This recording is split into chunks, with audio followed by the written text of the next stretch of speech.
Welcome in, folks. Week 11, wide receivers coming in hot and heavy. And let me tell you, there are some juicy matchups for some of these wide receivers. Looking at our tier one, we there's a certain guy that's probably going to surprise a lot of people, but yeah, it's consensus, folks. Like, we're not the only guys doing that. So, but before we jump into all that, it's myself, Mr. Jesse Moore, hashtag Cedric Tillman is that dude. And I'm here with Jeremy Schulman, hashtag Nico. How you doing today, Jeremy? I'm doing great. If Nico Collins suits up this week, we'll see. They need him to. It's the juiciest of juicy matchups. Well, the second juiciest of juicy matchups, but he's still going against Detroit. They need him to win this game, to try to win this game. I don't think they're going to win this game, but I really hope he suits up, and I'm looking forward to getting into all of these wide receiver rankings for Week 11. How are you, sir? I'm doing good. I'm enjoying this, and yeah, like this is it's been a while since Detroit's allowed less than 200 yards on average. They're at 199. They're back down to 199 against wide receivers. So when they go against Houston, maybe Nico does that by himself. We'll see. It'll be crazy. But yeah, let's jump into this tier one. Let's talk about these guys because they are. Sorry about that. They are really, really good options. Our top guy in PPR is Amon-Ra St. Brown. No surprise, playing the Jacksonville Jaguars. We've talked about this every time. They're projected for over 30 points. You know what you're getting out of that. Our number two guy, Nico Collins, going against the Dallas Cowboys. And them Cowboys, how about them? They are down bad. Nico's coming to town. It's not a good thing for you guys.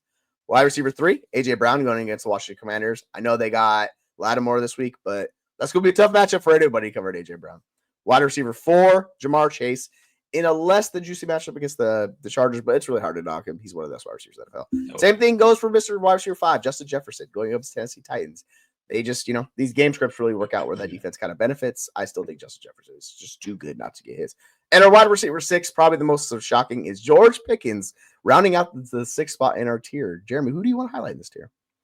We'll talk about Nico real quick. Nico Collins, the last time we saw him in Week 5 against Buffalo, he played 13% of snaps before going out for injury. 2 targets, 2 receptions, 78 yards, and a touchdown. He was absolutely set to cook in that game. Nico was the wide receiver 1 through 4 weeks, maybe even through 5 weeks with that performance he put up in limited work. He's been out for the last month. If you were like me, and I know you are, you're begging Nico Collins to come back. You're plugging him directly back into your lineups, and you have no reservations. I'm here to tell you that he's my wide receiver 1 on the week. You should have no reservations against a terrible, terrible Dallas defense. I don't care. They're in Dallas. Sure. Whatever. Fine. Dallas, Tennessee, Jacksonville, bye. Miami, KC, Baltimore.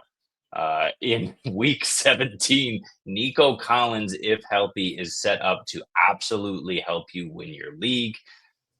I can't wait. I can't wait for Nico Collins, and I'm really hoping he comes back this week because you know what teams are not going to do? They're not going to lift their foot off the gas when they play the Dallas Cowboys. I will tell you that much.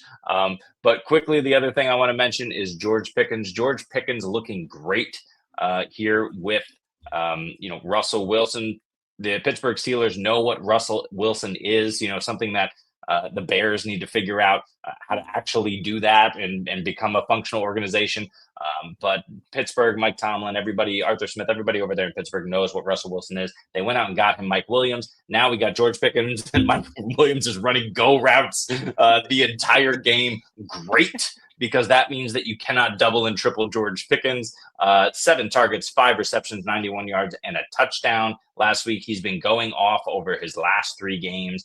And this week, he gets another nice matchup here. Of course, I'm trying to pull it up, and I can't. Baltimore.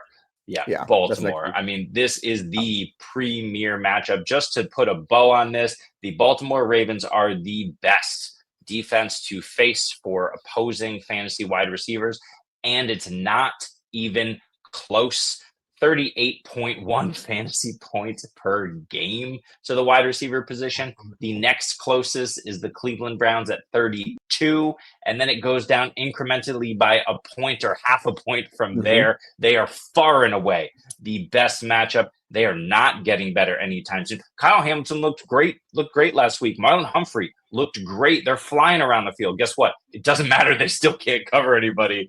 And, so George Pickens is going to need to. Yeah, so you mentioned Cleveland. That's who he plays next week. So it's smash after smash matchup. I'm thinking like the Hulk smash where you bring in the hammer to smash the phone. Yeah, that's what's happening with George Pickens. He's bringing it. He doesn't even need a ton of targets in these games. He's just going to be super efficient doing that with Russell Wilson. We saw that. We saw that last week. Like that pairing works really well. Both of their skill sets work well together. And then offense, man, it's going to be a lot of fun. I do want to say, like, we kind of just glanced over Amon-Ra St. Brown. He's playing Jacksonville. Like, you know what you're getting there, man. It's a super, super high floor play. I'm expecting double-digit receptions targets, 20-plus points for you. So if you get it, you lock it in. And I think that's kind of difference of why he's just like the highest floor play you can possibly get because of his role. And we'll see. Maybe it doesn't work out in the second half, but he's going to cook early. And let's. Oh, yeah, go. Well, rumblings about Sam Laporta, will he, won't he play? He's currently not practicing. Right. So it just even benefits even more in that situation, right? Because they work on the same kind of area of the field. So if you take away Laporta, it's just even more becomes the Amon-Ra St. Brown show. And let's be real, this Jacksonville team is just in shambles. I don't expect them to get any better. But let's jump into these tier 2 wide receivers we got, who are very juicy. These are still very, very good wide receiver options. Starting out with the old man Cup. He's got it going on against the New England Patriots, and that defense is going to be in for a world of hurt going against both of those wide receivers who we'll be talking about here shortly. Our wide receiver 8, which is actually interesting that Davante Adams is really high above Garrett Wilson, but he did get the target share last week. He's our wide receiver 8. It's because you're so high, and that's why. Okay, so Davante Adams, he's going there. He's going to Indy. Our wide receiver 9, Tyreek Hill, is the guy you're actually really high on. He's going against Vegas, and we talked about this. Going against Vegas is the cure-all for offenses. We'll see. Like, they just need to feature him. I do worry a little bit about the injury, but if he's healthy, he's going to have a fantastic game against them. Our wide receiver 10, Mr. Terry McLaurin, going up against the Philadelphia Eagles defense, which has come along the past few weeks where they have figured it out. Terry's just such a good NFL wide receiver. I think he's still going to get his. Our wide receiver 11, the second Jets wide receiver we have, that's Garrett Wilson going against Indy. You know what that is. And the second Rams wide receiver, our wide receiver 12 rounds out this tier, Mr. Puka Nacua going up against the Patriots. So do you want to highlight why you're so high on Tyreek Hill? You want to talk about someone else here, Jeremy? Yeah, let's start there. First of all, Las Vegas Raiders don't really give it up to wide receivers because they give it up everywhere else. You don't really have to pass on this team. Gardner Minshew is named the starting quarterback this week, so that makes this offense slightly more viable than if it was manned by Aiden O'Connell or Desmond Ridder. Maybe he can have a vintage, 192 yard and 2 touchdown, 3 interception performance like he did with the Colts last season, or wherever the heck he was. He might have been in Vegas. I don't know where he was last season, but he did it with the Colts. But here's the point: Vegas sucks. Much like we've been talking about, Miami is this great pass ranking. I think it's a little overstated. The Vegas pass ranking, I think, is overstated as well. The pass, look, you have Max Crosby. You have a couple of guys over there in Vegas who can get to the passer, but it's just this team is so down. They don't really care. They've given up on the season.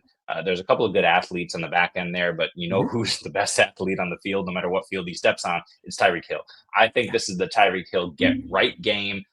He's only seen 5 and 4 targets in his last 2 games. He did score a touchdown last week, but only 16 yards. This is not very Tyreek Hill-like. I think Tua gets right. I think Waddle can even get involved here, but Tyreek Hill should absolutely smash. And then those 2 Jets wide receivers are both top 12 options, again, for a reason. Amazing matchup. The Jets have to just absolutely dominate on offense from here on out. I think they do in this game. Their schedule lines up. Who is covering Garrett Wilson and Davante Adams? I don't care which one you start. Pick both. Pick either. Doesn't matter to me. The Colts are absolutely atrocious in that secondary, and they're going to get cooked as well. Yeah, they give up a decent amount of yards, and we've seen it. The offense last week was just abysmal. It should get right against this Colts defense. They gotta figure it out, man. Like, you have everything committed this year. You still have a chance to make the playoffs. They could turn the corner and start it out, and it's going to start with Garrett Wilson. It's going to start with Davante Adams, and then Breece Hall on top. That's how you get it done. So figure it out, Rodgers. Make it happen. Go to a dark street for a day, whatever you need to do. Let these wide receivers get theirs. I like a lot of these guys. I will say the one guy that does worry me the most out of this group is probably Terry McLaurin, just because how good Philly's defense has been on the back end. Those corners, like the young corners they have, they step forward. Like, it's looking, so it could be interesting. Like, I'm a little bit more worried about Terry. I just moved him outside of the top 12, but it's still like a really good wide receiver. I think the floor is really high with him. Let's jump to our tier 3. And these are some interesting names that are probably the names you're used to hearing, maybe a little bit lower than we're used to. It's just the matchups are not the best. We're starting out. The top guy in this tier is Zay Flowers going against Pittsburgh. We all have him top 17. We like Zay Flowers for this matchup. Our wide receiver 14, Deebo Samuel. Damn you, PPR. Stop punishing Deebo. I have him top 10. It says I have him 15. It is what it is. We like Deebo in this matchup against Seattle. You know Deebo's going to get his. As long as Deebo's fully healthy, there should be no concerns there.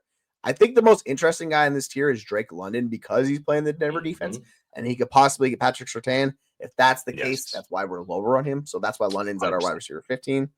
The next guy, DK Metcalf.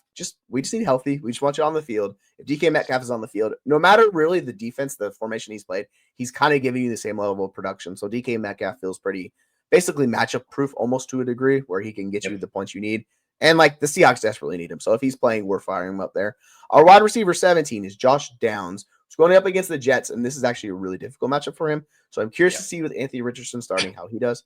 And the last guy we have in this tier, wide receiver 18, Old Man River. He's still carrying it strong. Mr. DeAndre Hopkins going to get his this week. So who do you like in this tier 3 wide receivers, Jeremy? You mentioned Deebo Samuel, so let's talk about him real quick.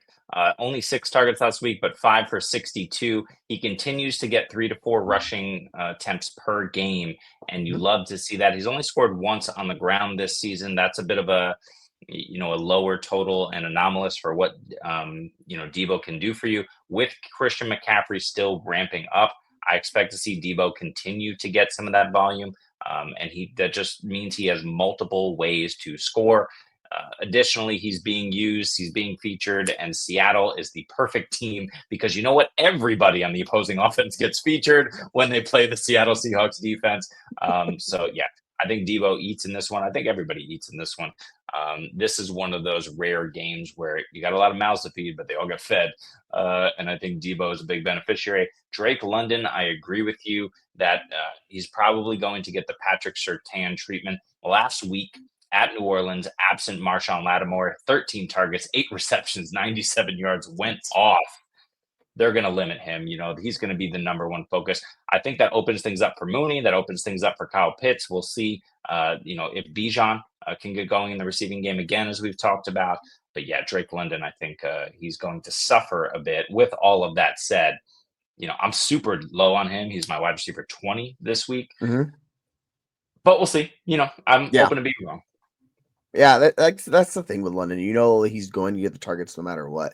It's interesting when we've seen these matchups and kind of Mooney's the other guy that he can kind of step forward. So we could see a game if they do shadow him with Surtain on the side of the field, then it really becomes a Mooney game because their defense, but it's also really good like options on the other side of the field too. So I don't think Mooney's gonna have a great matchup either.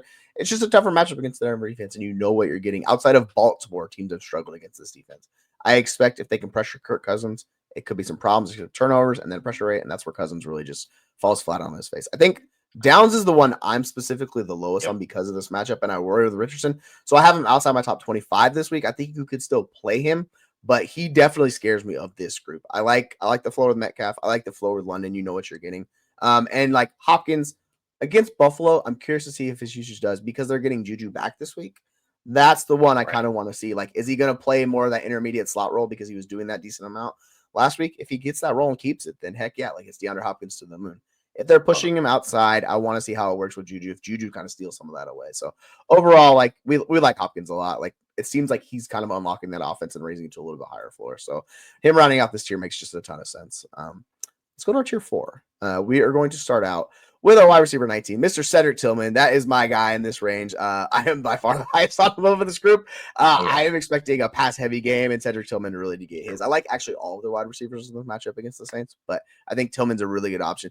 And then the next guy, Ridley. I don't know why he's so low on our rankings because I have him top 20, but it says because it hasn't updated, so that's why he's lower. Ridley gets a smash matchup against Minnesota. And without DeAndre Hopkins on that offense, his target share is 30+%.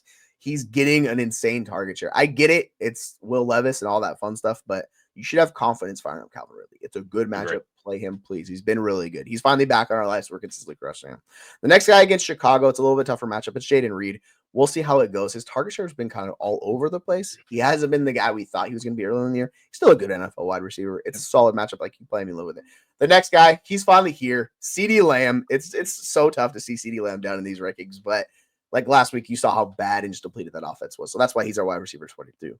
Our wide receiver 23, Cortland Sutton, going against Atlanta. Cortland Sutton has been just a volume monster in that offense. So if you look at targets, he's top 10 in the NFL. He's really good. He can have something against the Atlanta offense. So if he continues the right trajectory, this could be a good matchup for Cortland Sutton. And the guy that I'm really high on, Juwan Jennings, shocking. I love all the freaking 49ers against my Seahawks. Juwan Jennings has been really good. He's playing the X role for them. So that's why he's our top 24. Who are you kind of higher or lower on this group, Jeremy?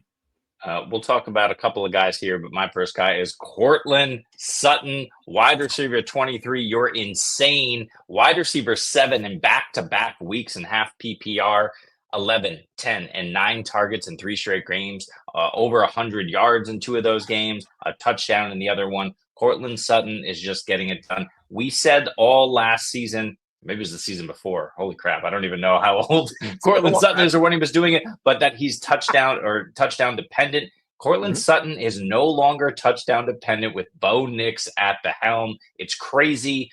They just throw it up to him. He goes out and gets it. We know what Cortland Sutton can do and what his strengths are. He's like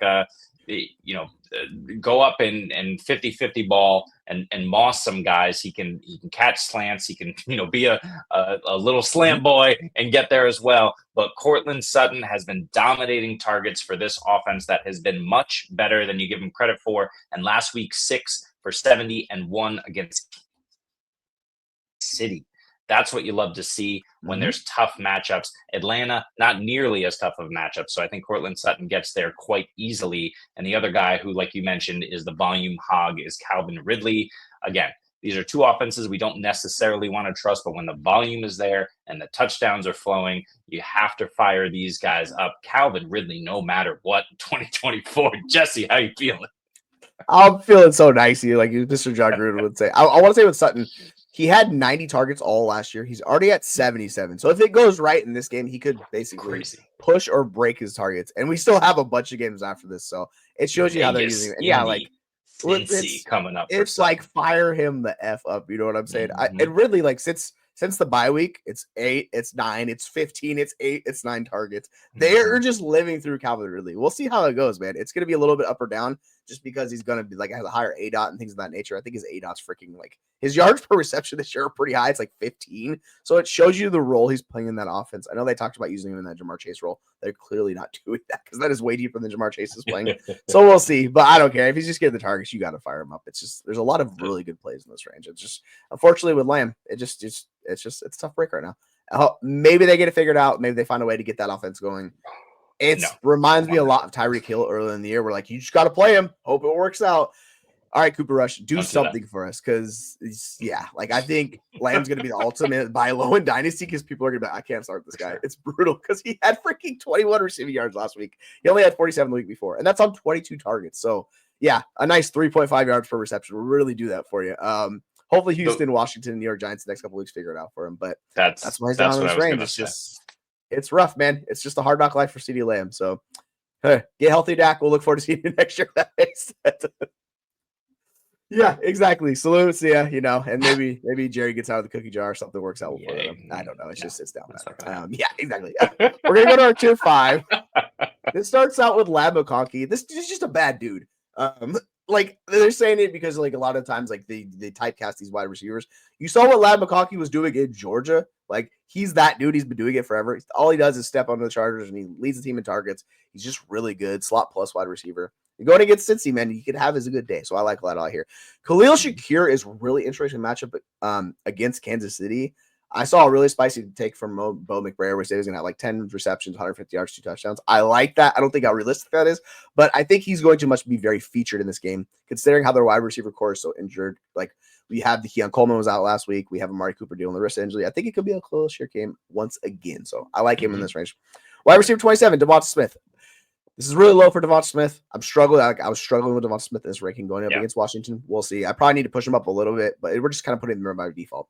Our wide receiver 28, Mr. Darnell Mooney, the Moon Man, the guy that we have loved all season, who has been very consistent and been a top 12 wide receiver. We'll see if he can keep it going against Denver. It is a tougher matchup. It's just, one of those times where you got to knock him down a little bit. The next guy, similar to Ridley, it's basically the Jacoby Myers show on that offense with him and Brock Bowers. They get the quarterback switch, so I'm intrigued to see if he gets more of those targets and goes back there. I don't mind playing him. I think he's a solid high floor play. I just worry about the ceiling coming through. And the last guy in this tier, he's alive in our lives. JSN, back in the wide receiver 30 going against the 49ers. Just all I'm just saying is just like keep the A dot downfield, get it low. I go high. We'll get those targets. They'll be valuable. JSN should be a good game for you against San Francisco because they can be had. In this tier of wide receivers, who's the guy you're feeling the most here, Jeremy? Yeah, let's talk about JSN. We're firing up JSN. The Seattle Seahawks played San Francisco back in week 6 at home. JSN had 9 targets, 5 receptions, 53 yards, did not find the end zone. But DK Metcalf is hopefully going to be back for this game. We'll be firing all cylinders. I think that Seattle puts it to this San Francisco defense that has not been phenomenal. And they're going to have to because CMC is back and he is going to crush. This San Francisco team is scoring 40 points. I'm telling you right now. And because of that, Geno is going to be slinging it all over the yard once again. Can we sling another 13 targets this week to JSN, please? 13 targets, 7 receptions, 180 yards, and 2 scores. The last time we saw JSN on the field before the bye. Of course, DK's back in our lives. I don't expect that heavy amount of volume to come his way. But in a game where they're going to need to sling the rock, I think JSN can approach double-digit targets again. I love him this week, so I want to fire him up. And to your point on I gotta love technology. To your point on Devonta Smith, he had a down week last week against Dallas. It made absolutely no sense, but they did not need him. Saquon was doing his thing. Jalen Hurts was doing his thing, which is scoring all of the touchdowns for the team. And AJ Brown was alive and well, as was Goddard. So just a down week. Washington, I'm not super confident that Washington is able to really push the score up in this one. I think that Philly defense, as you referenced, is too tough. So I'm not so high on Devonta Smith this week. There are better days to come. Los Angeles Rams, Baltimore, Carolina over the next 3 weeks after this one, and Dallas again in the championship week. I think he's got some better weeks ahead, but yeah, this should be another down game for Devonta, unfortunately. Yeah, and he's also dealing with a hamstring injury. So supposedly he's good to go. Like they kind of took him off the injury report. So it should be fine for him. But he's wide receiver 22 on the year. It's just been kind of boom or bust with him. He's either really involved in the game script or he's not. Like in the game against the Giants, the game against Cleveland, he really didn't do much of a factor. Obviously had a touchdown against Cleveland, but it was only on 4 targets. So you really kind of know basically halfway through the game if it's going to be a Devonta Smith game or if it's not going to be a Devonta Smith game because it's just kind of been really up or down. So I'm more confident in, say, Mooney than I am Smith, but it's like the same type of thing with these guys. You know it can be a down game script this week, so we'll see with this range of wide receivers. It starts to fall off a little bit, but if you have these guys, you're playing them. You know what they can give for you. Let's go to our tier 6 wide receivers. Still a good group of wide receivers. We like these guys a lot. Tank Dell coming off the best game of the season for him. He's our wide receiver 31. Or sorry, not the best game of the season, but it's trending in the right direction. He's a wide receiver 31 against Dallas. It's the Dallas Cowboys. That's all we got to say. If you have Tank Dell, you're playing him. The next guy, wide receiver 32, Jameson Williams going up against Jacksonville. He's about as boom bust as you can get. But if you really want to shoot the ceiling shot and against Jacksonville, fire Jameson Williams. We want the boom, baby. We want it. Our wide receiver 33, Brian Thomas Jr. This is just really unfortunate for Brian Thomas Jr. that they went to Mac Jones and he was just not featured in that offensive passing attack. We'll see if they can figure out how to get right with him, but I do worry. It should be a good matchup against Detroit because they give up a ton of yards. We are just worried about Mac Jones, so that's why he's down in this range. The next guy, there he is, Jalen Waddle, wide receiver 34, going up against Vegas. And man, they just I get it. Jalen Waddle's name cachet is a good name and all this stuff. Still not feature point of that passing attack. Like they tried to do it last week and it really didn't even work out for him. So it's really at this point of the season, it's like, all right, Jalen Waddle, you basically got to make or break it. Our wide receiver 35, Mr. Jerry Jeudy. Cleveland's going to pass at an insanely high rate. You know what you're going to get from Jeudy. So, yeah, I think you could fire up him and Elijah Moore. And I was debating going back and forth on these guys. They're like the same spot for me. Really don't have a preference between the two of them. You know you're getting double-digit targets. It's good. And the last guy in this range, Amari Cooper, is our wide receiver 36. This is more injury-related. We haven't seen it from Cooper in a while. So we're hoping this is the week we start to see an turn for Cooper. If that happens, we'll rank up higher moving forward. But that's just kind of where he's been. It's just been a very up and down season for Cooper. So in this tier of wide receivers, who are you kind of higher on, who are you kind of lower on? Yeah, Jerry Jeudy is super interesting coming off of the bye week. We know who Cedric Tillman is. He's the deeper threat. He can profile as the alpha. Jeudy was never that. Elijah Moore is never that. So Cedric Tillman falls into that role. And that's fine. But Jeudy has been seeing looks in the short to intermediate area of the field. Last time we saw him on the field against the Chargers, a decent defense, 11 targets, 7 receptions, and 73 yards. He did less actually work, but still a decent amount against Baltimore. 8 targets, 5 receptions, and 79 yards the week prior. So in the last couple of weeks, he's soaking up the targets. He's putting up yards. If Jerry Jeudy scores a touchdown, he's going to give you a very nice week. Even if he doesn't, he's profiling as a very nice flex play at New Orleans on a fast track against a defense that is absolutely lost out there now. And we just talked about earlier what Drake London did to this team last week. New Orleans is just abysmal on the back end. So yeah, I really like Jerry Jeudy and Amari Cooper. I'd love to see it. I'd love for him to do it. It's just going to take some time, man. We just don't know what it is. Khalil here until further notice. Yeah, like he's still limited in practice. So you know, however this injury is, it's been slow played. They are not telling us the truth on this injury because this is lingering for like a month plus at this point. Like even when they traded for him, there was concerns about the wrist injury. Still dealing with it. So like until this is like I'm more bullish on Khalil Shakir because you don't have to deal with injury concerns. You don't have the issues. And if Keon Coleman doesn't play in particular, like it's just like we're hoping for Cooper because you need another wide receiver on the offense. Also, Dalton Kincaid is probably going to be out this week too. So they're really limited in the passing attack. So Dawson Knox week, I guess, over there. Who knows what's going on? But for these Cleveland wide receivers, the target difference, like Elijah Moore is just a low ADOT guy. His like yards per target are like 4. Judy's at like 7. So it kind of shows you the difference between the two of them and like why we prefer Judy in this range of wide receivers, I would say. Let's go to our tier 7. Another solid group of wide receivers. We're starting to get there. We have more question marks than that. Quentin Johnson leads off this tier. He is the boom bust guy, similar to Jameson Wins in the last tier. You kind of know you're taking the shot against the Cincinnati defense that has just struggled across the board. He can have another boom performance where he has a deep play on broken coverage, something along those lines. Wide receiver 38, Demario Douglas. As long as Drake May is a quarterback, man, like you got to fire up Demario Douglas. You know he's going to run the routes. He's going to get the targets. Yeah. It's more of a floor play than anything else, but he's solid, like a wide receiver 3 each week for you. The next guy, DJ Moore. This Bears offense, man, like it's so tough with any of these wide receivers, and in particular this matchup against Green Bay. You think they should be able to get going? I don't know, man. I'm just like starting to lose faith in this offense as a whole thing entirely. So hopefully, because they changed offense coordinator, we'll see Dallas takes a step forward. The next guy, Ricky Pearsall, has been really good since coming back from the injury. He's been a feature point of that offense. He still, plays a good role. He's a wide receiver 40 going against Seattle. If you need to flex him this week, you definitely can. I think he's a good play. The next guy up, Jordan Addison. This one's a little bit more interesting because of the matchup with Tennessee and how they struggle. Addison is losing targets out to Hawkinson as well. So it's going to be a little bit tougher for Addison this week, but we'll see. You can still play if you need to. And the last guy in this tier, the other Green Bay Packers wide receiver, Romeo Doubs, reigns it out. So in this tier, who's the guys you want to highlight?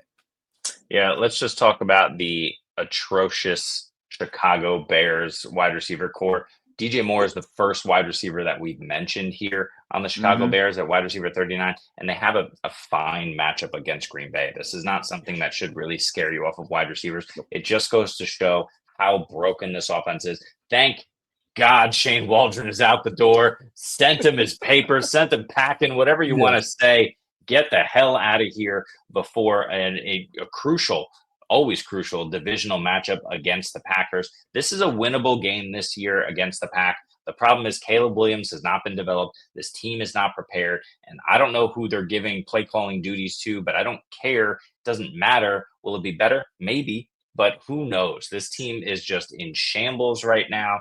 I think you just give the ball to DeAndre Swift 25 times and see what the hell happens. But yeah, it's been abysmal for Moore. Wide receiver, 70, 69, 55, and 57 over the last month. He even saw 9 and 6 targets over the last 2 weeks and has done absolutely nothing with them. His yards per target are abysmal. They're just misusing these wide receivers all across the board. I don't think it gets fixed in just 1 week here. So yeah, DJ Moore really sucks for DJ Moore. Quentin Johnson, will he score a touchdown? Justin Herbert has been awesome. It's possible he gets 3 in a row.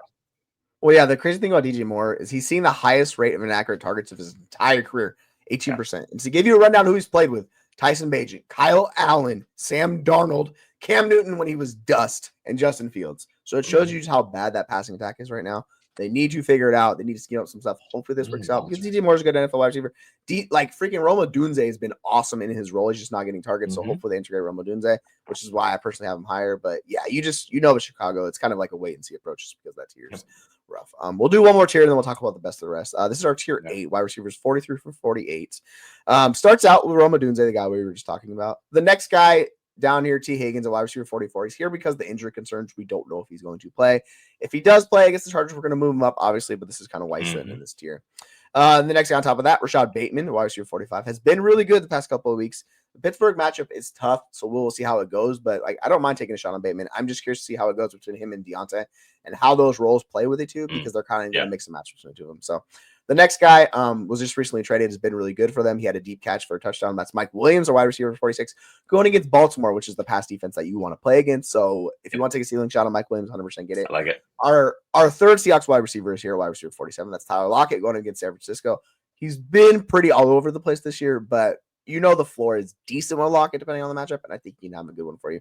And the last guy rounding out this tier is Noah Brown, the wide receiver 2 for Washington, going against the Eagles defense. He rounds it out. So who's there anyone you want to highlight in this range? Yeah, just quickly with T. Higgins, he had one down game against that Washington defense that you mentioned. Just 6 targets, 3 receptions for 39 yards, but he was just his first game back, first game of the season that he played in week 3.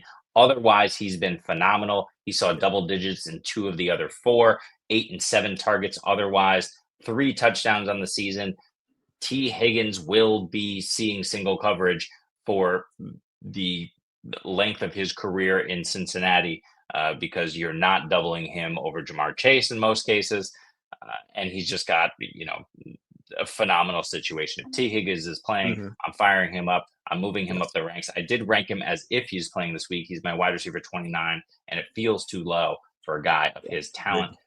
But you also mentioned Mike Williams. Mike Williams in the best possible matchup. We talked about that Baltimore matchup.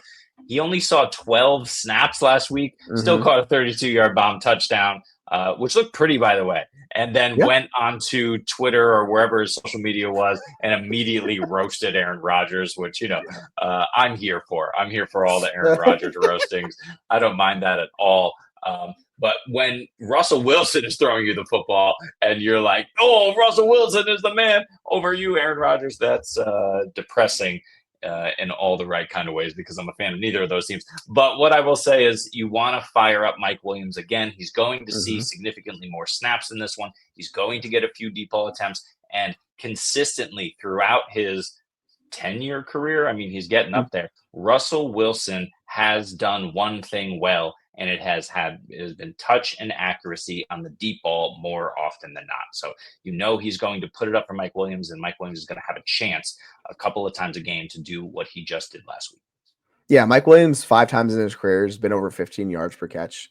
He's going to do that again with Russell Wilson this year. That's kind of what Mike Williams does. He's a downfield threat, which is why we really like the addition for him and George Pickens to work with Russell Wilson's strength. So you're going to see these downfield shots going, taking advantage of this Baltimore passing defense, which is just, frankly, it's just not good. And with Kyle Hamilton, I don't even know if he's playing in this game. I haven't heard otherwise, but if he's out on top of it as well, it's just another key loss for them. So we'll see. One quick point on Mike Williams and George Pickens, go buy these guys. 2 games left against Baltimore, 2 games left against Cleveland. Those are the 2 best pass defenses to face if you're a fantasy wide receiver. And they play against Cleveland as well in that stretch. It's a really nice schedule for those wide receivers. Yeah, and there's also 2 matchups against Cincy, and they're not the best pass defense either, too. So it's basically the AFC North, just pass defenses suck, and they're going to take advantage of it. So, yeah, this Pittsburgh passing attack should be looking pretty good outside of the matchup against Kansas City. That one will probably be tough. But overall, it's a good matchup for these guys. Outside of these top 48 guys, is there anyone in particular you kind of want to highlight in the best of the rest? Any wide receiver you want to take a shot on? No. Xavier Worthy is interesting to me. At some point, they have to get Xavier Worthy going. He's obviously not going to be a focal point of this offense. Juju comes back. But what that should do is open up the deep ball. That's one thing that's been missing from this offense all year. It doesn't matter. They're 9-0. They're blocking field goals to win games. They don't give a crap. But I think Xavier Worthy, for the amount of draft capital that they spent on him, they need somebody to stretch the field. He's that guy. It just hasn't really connected this year. Against Buffalo, there's the opportunity to get by on those safeties who are not phenomenal coverage guys. They're very good secondary, but they're not phenomenal in coverage. And Xavier Worthy, we know, has that all-world speed. So I like him there. The other guy I'm interested in, and I'm going to be watching very closely, is Alec Pierce. He plays the New York Jets, but he was just catching touchdowns. I know it's not Joe Flacco, but Anthony Richardson, hopefully he learned something, and and he can keep a couple of these guys viable week to week. But what we did see with Anthony Richardson when he was in the game early in the season is he was just chucking it up deep, and Alec Pierce had his monster games. That's always in play. He's an interesting flex for me.